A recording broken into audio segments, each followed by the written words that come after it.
हम बात करेंगे पंकज सिंह राजपूत के बारे में। दोस्तों हमें तो लग रहा है कि पंकज सिंह राजपूत पगला गया है या तो दारू पीकर वीडियो बना रहा है। देखिए दोस्तों, एक तो गलती कर दिया है, उसके बाद बहुत सारा वीडियो बना रहा है, तो किसी में रो रहा है तो किसी में धमकी दे रहा है और बोल रहा है कि मुझे जान का डर नहीं है, मैं जान अपना हथेली पे लेके घूमता हूँ और मुझे किसी से भी डर नहीं है, ना ही खेसारी लाल यादव से और ना ही उसके टीम से।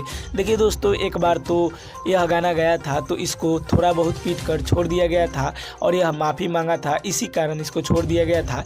लेकिन दोस्तों आपको बतला दूं कि यह दोबारा में गलती कर बैठा है और इस बार तो माफ़ी भी नहीं मांग रहा है और दोस्तों बहुत सारा अकर बकर वीडियो बना रहा है कि मैं किसी से नहीं डरता हूं। लेकिन दोस्तों आपको जानकारी के लिए बता दूं कि यह अभी अपने घर पे नहीं है, इसका खोजाई हो रहा है, यानी खेसारी लाल यादव की टीम की तरफ से इसको खोजा जा रहा है, तो पता नहीं चल पा रहा है कि कहाँ भाग गया है। लेकिन दोस्तों बार बार लाइव आकर और दोस्तों गाली दे रहा है खेसारी लाल यादव को और बोल रहा है कि मैं किसी से नहीं डरता हूं। तो दोस्तों इस बार इसके साथ क्या करना चाहिए, आप लोग कमेंट बॉक्स में ज़रूर कमेंट करके बताइएगा कि इसके साथ इस बार क्या करना चाहिए, क्योंकि दोस्तों यह अब फिर बहुत ही बड़ा गलती कर दिया है खेसारी लाल यादव की बेटी के ऊपर गाना बनाकर। तो दोस्तों जैसे ही कोई अपडेट आता है आपको बतलाऊंगा।